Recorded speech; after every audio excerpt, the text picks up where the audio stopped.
All right, good afternoon. This calls to order the first meeting of the 24-25 school year of our School Health Advisory Council, otherwise known as SHAC. This is a public meeting and our agenda was posted as of last Friday for all who wish to involve themselves in the SHAC are welcome. Today on our agenda, we will review our wellness policy with Mr. Anglesey, our child nutrition director. We'll talk about bullying prevention, education, and some of the strategies and some of our steps going forward for the SHAC this school year with Ms. Weiser. And then we'll entertain any other business. There's a couple of things that I want to show you on the website that have been updated by our one and only PR department, Ms. Jett. And then we will adjourn and call the meeting to an end. And on the agenda, you can see our upcoming meeting date, which is December 4. Same time, 12 to 1, we will move back over to the central office boardroom for that meeting. All right, all set. All right, Mr. Anglesey, I'm going to turn it over to you for the review of the wellness policy. All right, so every 3 years, the Texas Department of Agriculture requires that we look at and potentially update the wellness policy from the district. Okay, so that's what we did last year. Unfortunately, I was unable to make the last SHAC meeting where I was supposed to give the update on what we're kind of the plan is, so we kind of carried it over into this year. So basically it's just going to be a quick go through of kind of what we ended up kind of coming up to as far as some suggestions that we'll have that I'll have to eventually get with Ms. Balzer, and then we'll have to put together some kind of plan if we want to make the changes that we recommended, you know, from here to the board. So basically, nutrition and education and promotion, one of the things that we found was need better clarification on what activities are provided to promote health, well-being, and students' ability to learn, and a better understanding of what nutrition educational activities are at the secondary level. When we went through the process of actually talking about the board wellness policy, it's fairly vague in basically all categories. So it meets some of the minimum requirements, but basically most of the recommendations from the group was we need to have some more specifics on how that's being done, and then that way we could track it better. The next part was stakeholder engagement.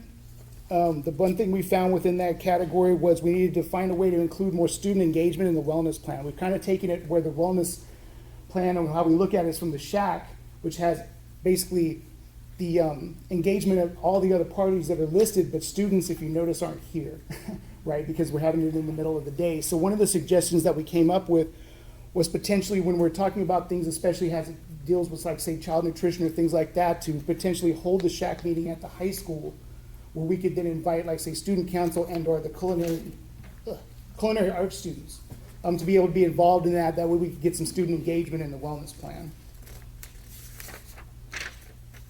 Another part was on wellness promotion and marketing, steps taken to address strategies to support employee wellness. We had some. There. Sorry. You're fine. Talking about wellness. That's my bad. There you go. I kept it pretty well. Thank you. Just to know we have a wasp. Sorry. So, but to support employee wellness was part of that, but when we read through the document, there really wasn't really a whole lot in there on how we actually track that or exactly what's available to everybody within the district. So that was that recommendation on that part of it. And then the very last section was the triennial assessment overall, was to make the document more specific, look at ways to get information out to a wider audience, work on defining what steps are taken to support employees' wellness, and make sure the employees are aware of what's available to them. So that was kind of sort of the conclusions. So the next steps for me would be, again, like I said, I'll give with Ms. Balzer, I'll kind of go over and bring her up to speed on where we were, because she came on to the SHAC committee right after we were finished with that. And then there's some other ways that I found we have some other tools that's available through TDA where we can more clearly define what we're doing, and then that way we can actually, the next time we do the assessment, hopefully we'll be able to have specific things that we can look at, say this was the goal, are we meeting it or not, versus just the vague document, okay? So that's really all I had. Any questions about the wellness policy? We like the idea of building a SHAC at the high school. I think I can make that happen. I mean, I think that's an easy suggestion that we can do right now, and then schedule for kids to come in 12 to 1 for them as a tail end of a lunch, but I think that's a doable immediate action that we can take. We could also fit it into a fit lunch with the potential of having it during their fit. Their fit time, do they still do the fit during lunch or is it in the morning It's in the now? mornings, Okay, never mind then. 5 to like 10:10. Okay, Yeah, maybe it's not not then. attached to lunch anymore. Yeah, no worries. But yes, we can still look at potentially being flexible in terms of that. I think we stated a 12 to 1 time, but we can still get kids in there, to have a conversation. Mr. Engelstein and I will follow up with one another and see what we can do, and then as we can look at what upcoming SHAC, we want to try to move, to the high school setting. And Yes, ma'am? out of just keeping it in order, what that's supposed to be my job, are we supposed to make a motion to do something like that, to move the meetings or have the meeting somewhere else? Or can we just as a committee say, hey, we're gonna do that? So the only motions, my understanding that you're making is if we take something to the school board. Okay, And got so it. the location of a meeting, Making sure I don't Is- miss something. we didn't choose staff development today, but we're here. Okay. Is just that. I mean, if we agree that we think it's a good idea, Beautiful. and that's an easy step we can take on the wellness to get student input in this committee, then we can make that decision. The motions come in when you're taking we've decided we're gonna Change take, something. well, or take something to the school board for approval or implementation, and then we start going into motions. But good question. Thank I you had a for question, asking. as a new member, going somewhere like the high school to get input, what kind of input are people giving into the wellness program? Like, what kind of input would the high schoolers be giving? Specifically as it relates to what we're talking about would be the child nutrition department. There's also another requirement from the Texas Department of Agriculture because we partner with the food service management company. If there's also student engagement, so basically the meeting would be, like normally I will do a child nutrition portion of one SHAC meeting or the other, just talking about menus or talking about different things like that. So that's the kind of information that would be at that SHAC meeting, so they can give input to also the food service management company on things they want to see on menus or things like that. So it'd be kind of sort of educational, but also them also, giving some feedback to me about what we need to do going forward for them. So that's the idea. And secondary students are well known for, and not elementary students will too, tell you what they would prefer to see on their menu. But some of that part is educating them too on why the school menu is designed the way the school menu is. And the things that they want to see are actually, we're not able to provide for lots of different reasons, but because in part they're not that healthy, Why right? they can't have pizza every day of the week? Exactly. Well, they can, but. It has to be specific kinds, and Yes. it doesn't taste quite the same, and I mean, yeah, there's a lot of guidelines that go into what we do, so again, sometimes that educational piece will help them understand why the menus are the way they are. And then we can get still feedback, we can still do a lot of things that they wanna do, because I do use surveys, but if we can also get them in an actual meeting, some, face-to-face engagement, I think that'll help as well. And then hopefully they can share that information while they're sitting around talking about their lunch menus and the cafeteria, what they like and don't like, why they can't have everything fried, right? Because that's their preference, is like, why can't we just fry They this? have fryers. Can't fry it, can't fry it. And so I think that's a good point, just to go through that with them, so that's a good one. Any other questions about wellness policy? And then we'll update a future meeting for a location change to include high school students for input. That's an easy one. All right, Ms. Weiser is going to talk through bullying prevention education and some strategies that we have in place and things that we're going to kind of be looking at accomplishing this year with bullying. And one of those things, which is still Ms. Weiser's thunder, one of those things will be we're required to, at this point this year, at some point in the year, survey our students about bullying specifically, and that's through K through 12. And so having to work on a survey that is appropriate for kindergartners, elementary age students, I would say K to 2, on up to a high school, which they don't have to be identical, but we want the information to be similar so we can start tracking some of that. And then adjusting our approach to prevention strategies and education to what kids are telling us about their experiences on campuses at a variety of grade levels. And so that's something that will be new to us, and so Ms. Weiser's kind of in charge. I think last time we spoke, she had narrowed it down to probably no less than 1,000 questions, so obviously we have a ways to go. And that will be part of what your charge is, to help us get to the questions that we can create a survey that gets us the right information with the right kind of questions that were for our kids. So that'll be a future agenda item for us. But Ms. Weiser, I'm going to plug your computer back in. So you Okay. can Perfect. So as far as our bullying prevention education, we lean heavily into the Sandy Hook Promise, and they have a couple different sessions that have grouped lessons. So the first one is Start with Hello, and the next one is Say Something. And they have lessons that they have made age appropriate. They have K through 5 lessons and then 6 through 12 lessons. And so you can go in and you can pull them up and download them and make them fit to our needs. And so we always go through and have them fit what we need and what we're focusing on. And so when we start presenting with Start with Hello, it's all about helping the students to be able to reach out to someone else and to notice when someone might feel lonely or left out and the steps to go through that process. And so there's lessons on what do you do? How do you connect? What if you're like, well, I don't know if we like the same things. How do we connect with someone who may have different interests with us? How do we help someone to feel like they belong and that they are included in the process? So those are the first lessons that we start early on in the year, August through September. We're going through those processes and really helping those kids become good citizens and have some of those inclusive behaviors of noticing when someone may just need that invitation. Come join us at the lunch table. Come eat with us. And then the next part that we transitioned to is the Say Something campaign.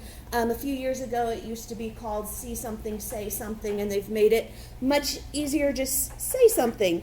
And it ties directly into our P3 anonymous reporting system. So through this, the administrators are talking about P3, they're giving good information, but the counselors also are tying that into the guidance, the citizenship, and the inter and intrapersonal skills that we want our students to be able to build. And so it really helps reduce bullying and give the power back to the students that they feel like I can do something, and it doesn't have to be this big grand gesture. It's little things that I do that can help prevent bullying.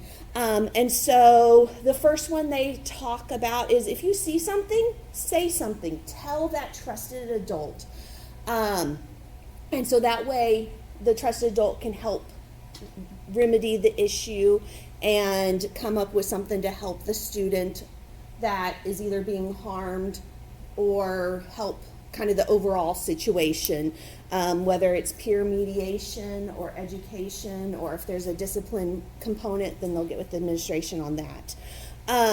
And then the big thing is the connection with others and helping all students feel included. So they're going to have that with the Start with Hello, but it's going to continue in that Say Something piece. And they walk through scenarios of what do you think would happen? How can we help protect this person or get the assistance that they need? And so it starts out real simple as just say hi, introduce yourself. It's as simple as that. And then extend an invitation. Things that tie into that are mix it up days where we encourage kids to sit at lunch tables with other people, and we'll have cards, like question cards. They can go around and answer different questions, and just get to know other people and make that community feel inclusive and grow the roots to where everyone feels a belonging piece. I have a great little video that kind of wraps up. Of course, these lessons are very detailed and we're giving just a quick overview, but I liked this video because it really did cover some of the main stuff that Sandy Hook goes over.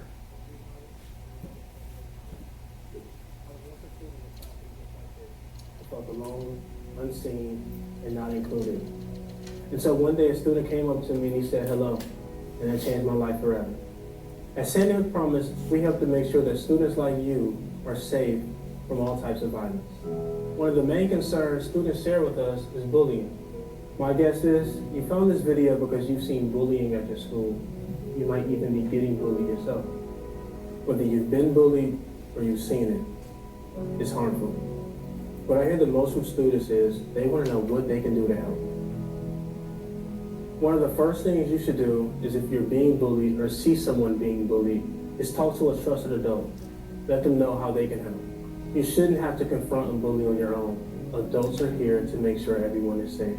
Another way you can make a difference is to make sure all your classmates feel included, including the ones who may seem sad or lonely. That way, if someone is being bullied or left out, they can still have someone that they can rely on. Preventing bullying is a big thing you can do with small actions. If someone is being bullied or left out, help them feel like they belong. Simply inviting someone to sit with you at lunch, join your study group, or even shoot some hoops. Even if they say no, just your offer can be a huge deal. Your school can get involved too. Help organize events, mix it up. Get people to talk to each other. Connecting people will start to break down barriers to belonging. One thing students tell us that works, and it's fun, is Sandy Hook Promises, Start with Hello program. You and your classmates will learn how to do all the things we just talked about with 3 simple steps. And that's see someone alone, reach out and help, and start with hello. Whether you take action on your own, with your friends, or with your whole school, you can help make your school a safer and kinder place. So start waving goodbye to bullying, one hello at a time. Click the link in the description below to learn how.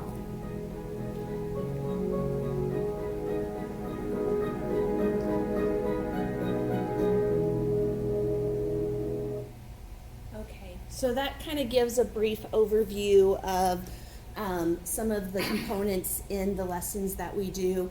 And then following up, making sure when a report is made, is it something where discipline needs to be taken care of? And then does it need to be followed up with counseling to get to the root of what's going on, what led to this student bullying? Because we want to provide supports not only to the victim, but to the person who did that action, who was bullying, because that's where you're going to be able to find the solution. It takes both parts to help safeguard against any negative effects that may have happened for the victim, but also to really come up with that plan. How do we meet the need that you were trying to fulfill through this action?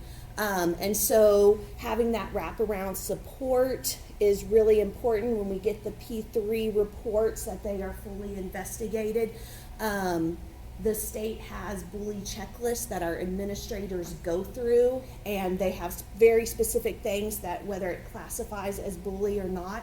And one thing we do, especially at the middle school and elementary, we're talking about the difference between bullying and a mean act, and how they play together, and talk about the power imbalance and how to get help. And we talk about identifying who are the trusted adults, who will help you. What do you do if you feel like you've reported it but you don't feel like it's been helping or it's still occurring?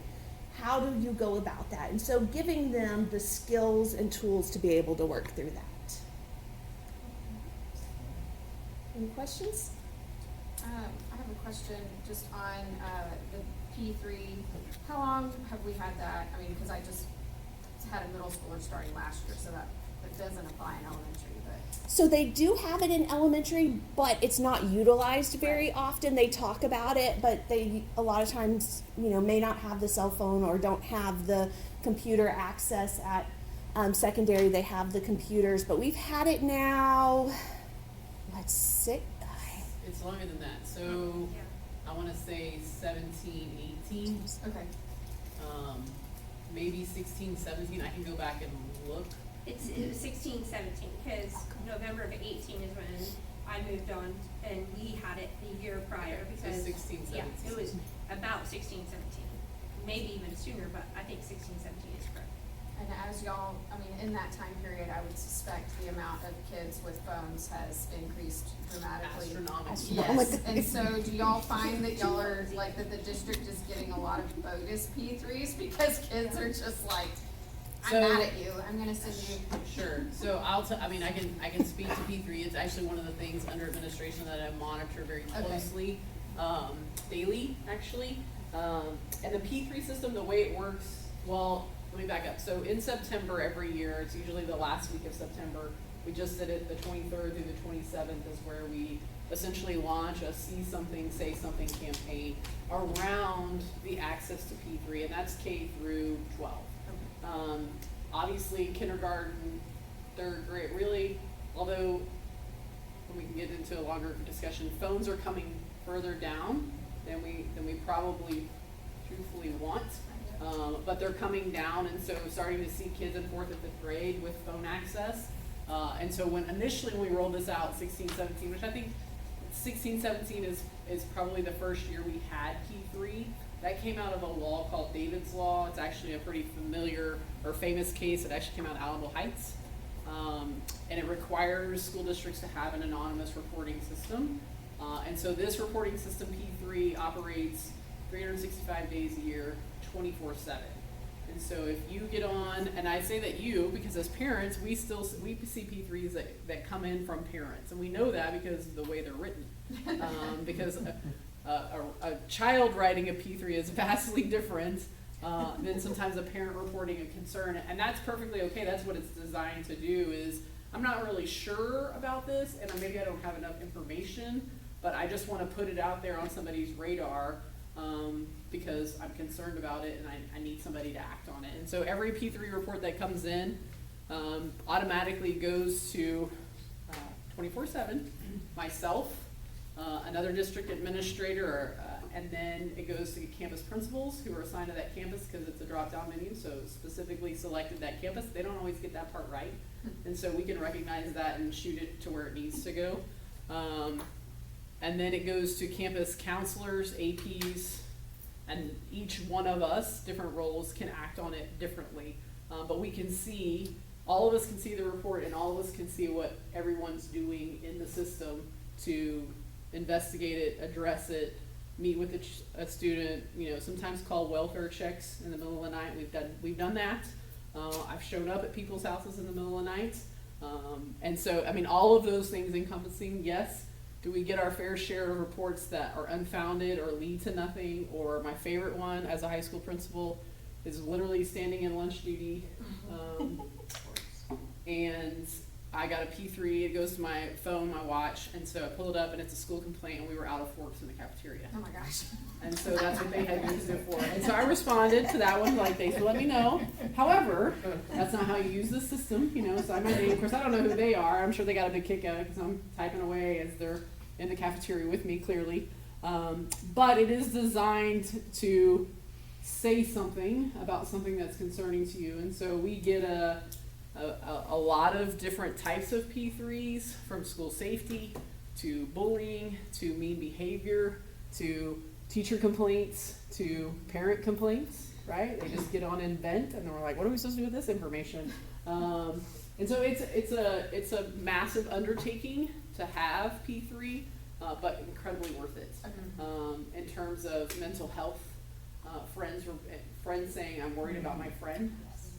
And getting us a chance to intervene on that, and having gives me goosebumps when I talk about it, but giving us a chance to intervene on that when somebody's struggling with, which takes us down another road, cell phone use, social media. They will often reach out through P3 with, I've posted something, or my friend has posted something, and this is what's happening because of that. Because there's a lot of things about social media that they don't know and understand, and take missteps and then don't know what to do with where they found themselves. And so there's lots of things that we get to interject or be part of that they otherwise might not tell us, might not have the confidence to tell someone. And it truly is anonymous. We cannot identify them unless they identify themselves. And so sometimes it's just dialoguing with them on P3 to get them to come see us. Like, you've given us all the information, please come see your counselor. Come see, walk in the door and we're gonna be able to help you. And sometimes that's successful and sometimes it's not, and it stays as a dialogue, and they check in, we check in, they check in, we check in, and we just keep doing that until we feel confident that the issue has been resolved. But it is an undertaking, and it started out of a pretty significant cyberbullying case. Yeah. But it has expanded into so many more things and so many more uses, but it's an undertaking. If I gave you a data point, it might make you cringe a little bit, but understand that some of these are just that. Kids reporting, she looked at me wrong when we pass each other in the hallway, and you have no name, you don't know what hallway, other than you have a school, right? And it's just a way for them to like vent out these emotions. But in the first 6 weeks across the district, we handled 148 P3s in 6 weeks' time. And some of those, we can track that data by what time of day some of those happen.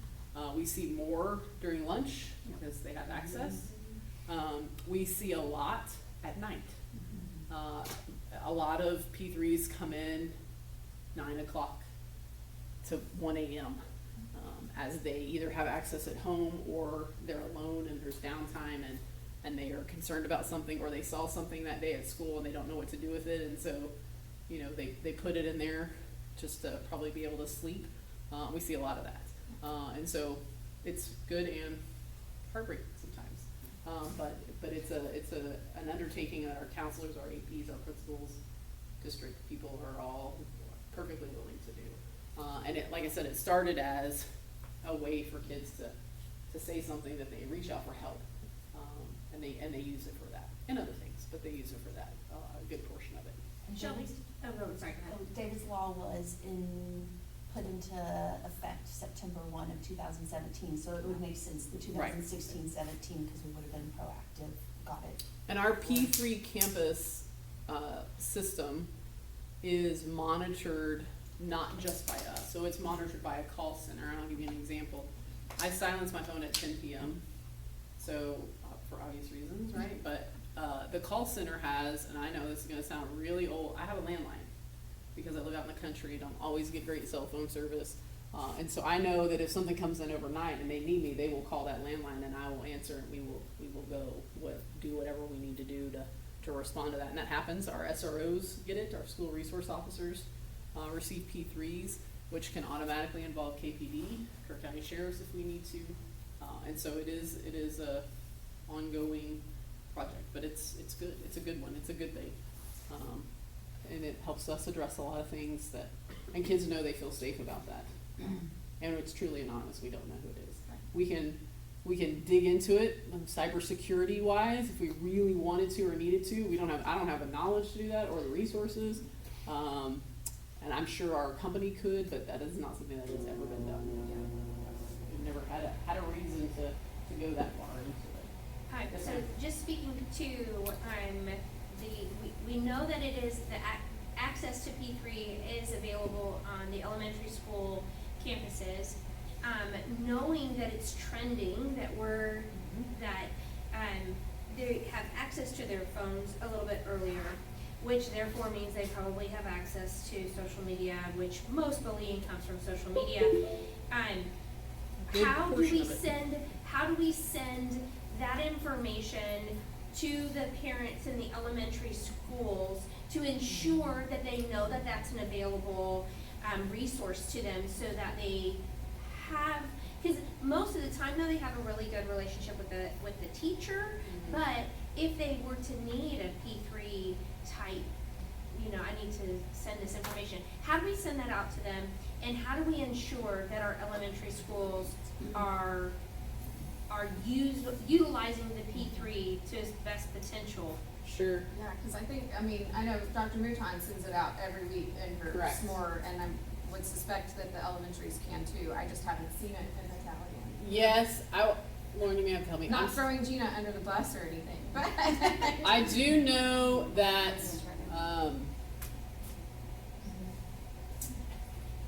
when I was at gonna, Peterson too, we go over over it when we do the grade level assemblies. I know we go over it every single time too. It was in the informational thing.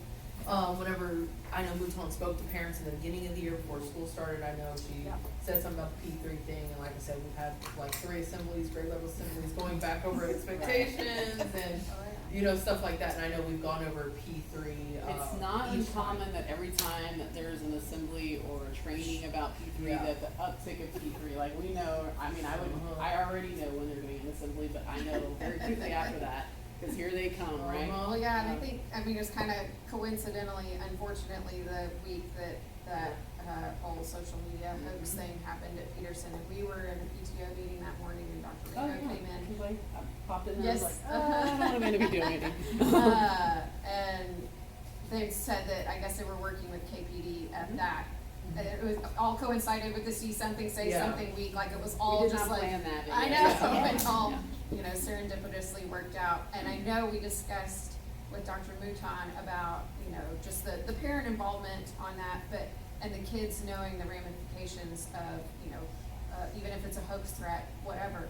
But on the David's Law thing, aren't there disciplinary ramifications Yes. on the cyberbullying Yes. too, even if you're a party to it, Yes. not necessarily the acting? Correct. So is that also being Yes. communicated to kids? Yeah, so all of that comes under, every year requires student code of conduct, student handbook training. David's Law is included in that. Yeah. What they call Chapter 37, which is our education code, mandatory placement education, which is, here are all the things that if you do them, it's not a school district's decision whether to send you to discipline alternative school, and I'm talking 6 through 12, not K-5. Right. It's required to send you, it's not an option, like Right. we would be breaking the law if we did not Right. send you. So yeah, but it is a lot. It is a lot of information. What we just recently updated, which is it's like a segue that you didn't even know was coming because it was coming, but you guys walked right into the door, so I appreciate it, is we just updated our school safety information, which we try to do every year based on things that we're seeing. One of the harder things about student discipline to articulate is we can't tell you about student discipline, right? We can't say, here's a scenario that we dealt with, and this is what the ramifications were. That is true when we're talking to students. So we can't go through a specific scenario just because we're protecting, obviously, student information. Student discipline is a record that they alone hold, their parents hold. But here's the school safety. I'm not going to read all this to you, but how can you report a safety concern? This link will take you to P3 Campus app.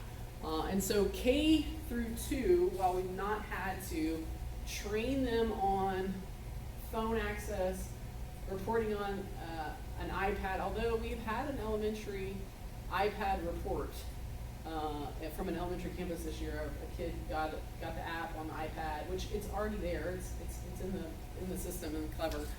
And so they reported it wasn't a P3 information, but they discovered it, right? And so Sign them up to work with law. I know. Come on. But I will tell you one of the things that we recognize, which is going to lead down here, reporting, yes, but here's the other step is like, what can you do at home? We just updated this information.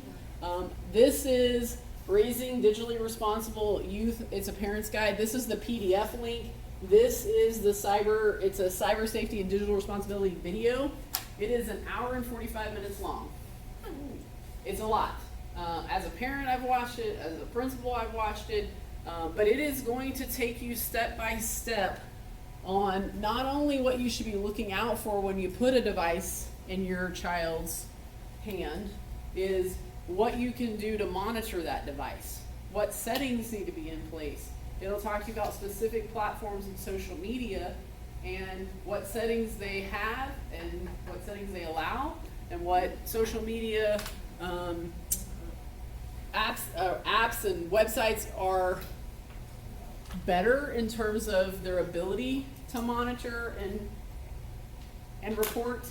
I'm trying to be careful about that. Monitor and report, and which ones are really set up to do exactly what they do, which is make a kid think that it's not a forever post or a forever kind of image. And so that is there new for you. These are our standard response protocols. These are just ensuring school safety pieces. These are practices, procedures, things that we have in place. But 2 very specific locations. We just, Ms. Jet just got this live Friday. Yeah, Friday. And so we're pushing this out to campus principals. Like I said, we would push out the video, but it's so lengthy, so large, that we can't really do that. But we've posted the link for it there. And then if you print that guide, it's just a PDF. It's a pretty thick handbook of things that you might want to know, especially as your children age, and you're wrestling with the thought of, should I put a phone in their hand or not?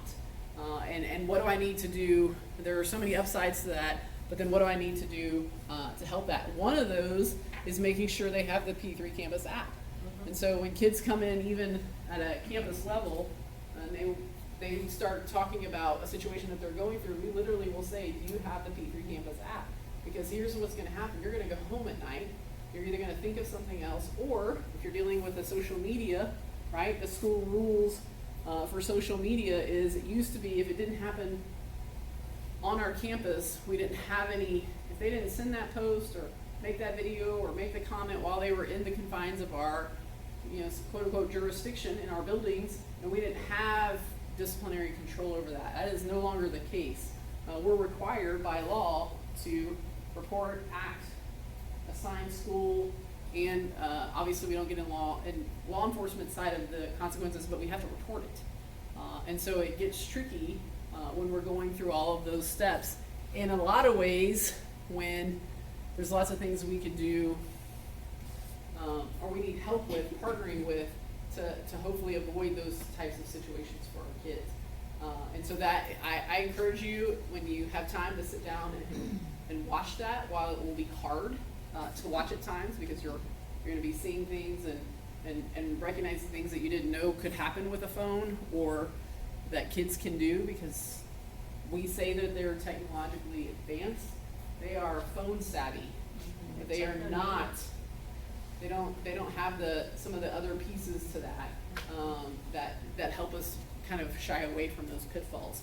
So what I'm hearing, just so I'm clear, is making sure that our elementaries have P3 information and access all the way down to K for parent purposes. Yes. Because we do teach those components K through 2, but making sure parents have access to P3, what it is, what it does, and how it can help.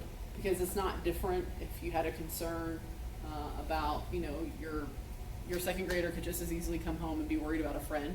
That's a great way to get an immediate response to that. If there's concerns about those kinds of things, we would want to know those things. All of our campuses, administrators, counselors, and nurses get involved in a lot of that too. So there's a lot of that component. So we'll make sure that we communicate that. We're going to be sharing this and pushing this out so everybody has access to this most current information. I can click on this, which just takes you to a lot of information about the platform. I can do this, but here's where they would select. So submit a new report. It will ask them to choose a school district. This is a common platform for a lot of school districts in the state of Texas. And so you'll see a whole list of options, but you get to Kerrville ISD, and then you start filling out, making the report.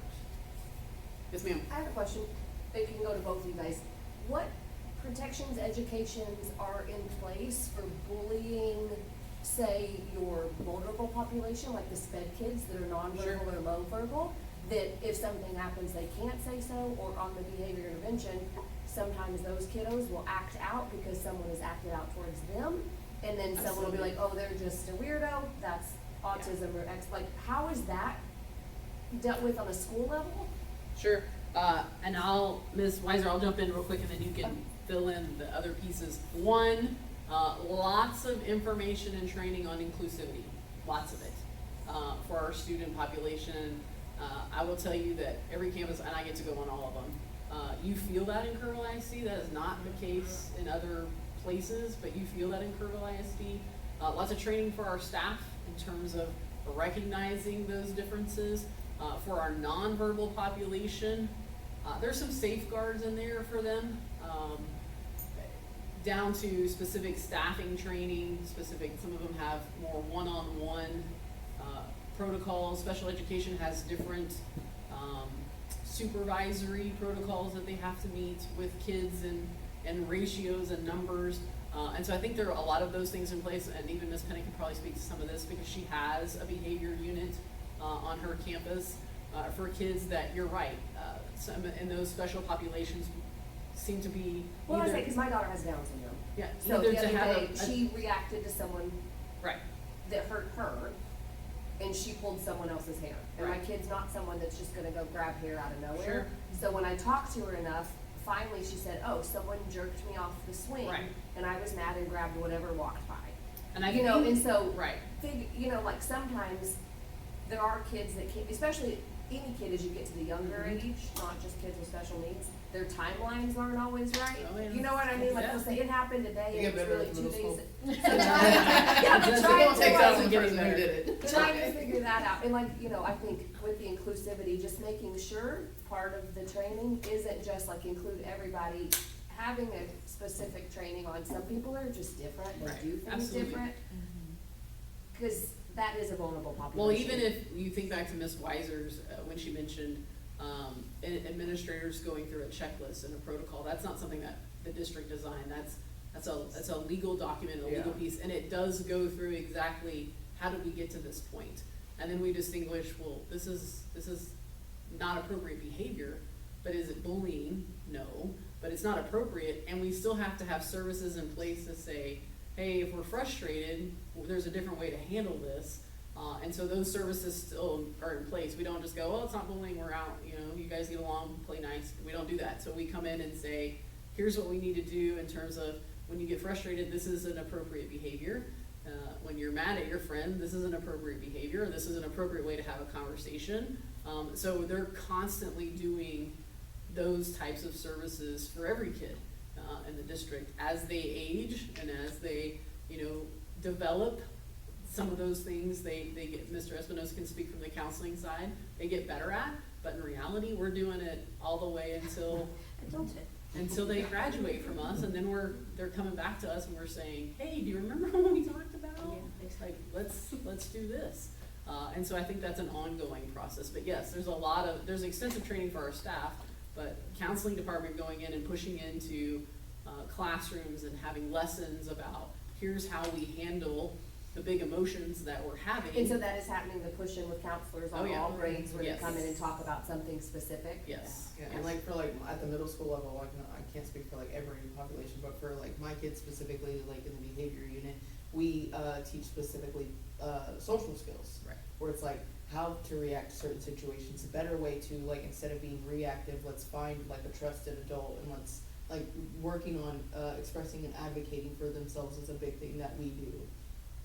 So you With work our on it from kids. both sides, the general Yes. population of, Yes. hey, Mm-hmm. Yes. everyone's Because included, most but of our on their kids side, are- giving them the extra Most of our training. kids are in general ed classes, Yeah. they come to us for that social skills piece to work on both sides, like, well, if they are the aggressor and how we can, handle the situation, or if somebody's doing it to them, how I can handle it, but get to a safe area, to a safe place, to handle it the right way, so that I don't get in trouble too, so. Yeah, I think that's if we look at behavior and social skills, fill in the blank, it is not indifferent than math, science, reading, so it's us, it's all education. And that's kind of how it's approached it for every kid at every situation, at every level, differently, based on what the need is. Last thing, now that I've had Ms. Jett move it, I'm gonna go back to it. I wanted to show you where this is. Most of you have been on here before. Health services, right, Ms. Jett? I'm still learning the way around the new website. Here is your information. And so when we meet, this is where those pieces will be posted. You can see our dates for the school year, our public meeting. We'll post our minutes and the recording of our meetings. But when we want to push information out or make information available to you, we can also put some of that information in here. And so if you haven't checked that out, you can absolutely go on the website and check it out. And then send all your love and appreciation to Ms. Jett, because she loves that. Any other questions, comments, concerns? In our upcoming meeting, we'll talk more about sorry, yes ma'am.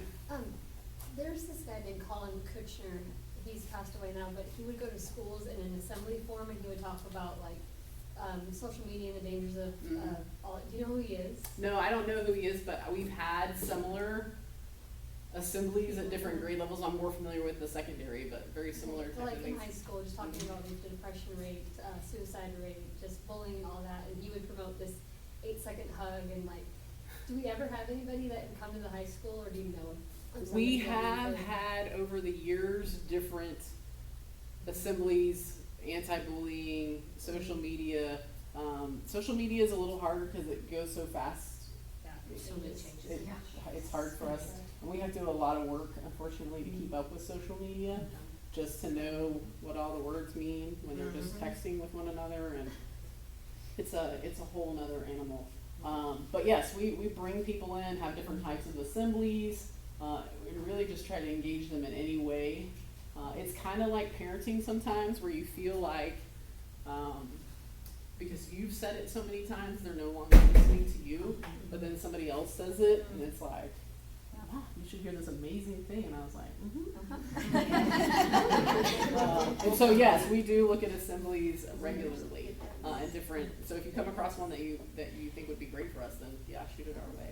Cost is always the, Yeah, who pays for the speaker? it just depends. Sometimes it comes out of PTO funds, sometimes it comes out of campus activity funds, it just depends. Sometimes our student councils will arrange, it just varies from campus to campus, depending on what they're bringing in and the need. Elementaries, we try to stay pretty consistent, so that we get all four. And then secondary and high school, two different types of audiences, so we can mix it up a little bit. More recently, we were bringing in, we were scheduled to have the FBI come in and talk to kids about just trends in social media, and then they had ended up with a scheduling conflict that didn't work out, so we're still trying to get that on board, just as for kids who are older, understanding that it has some significant consequences. One of the things that you'll see in that video that I was showing you the link to is, and I was guilty of this as the principal, we used to talk about a digital footprint. We were always talking to kids about footprint, everything that you post, put out there. You live in a different era than when I grew up, it's all gonna stay with you. They don't call it a footprint anymore, they call it a tattoo.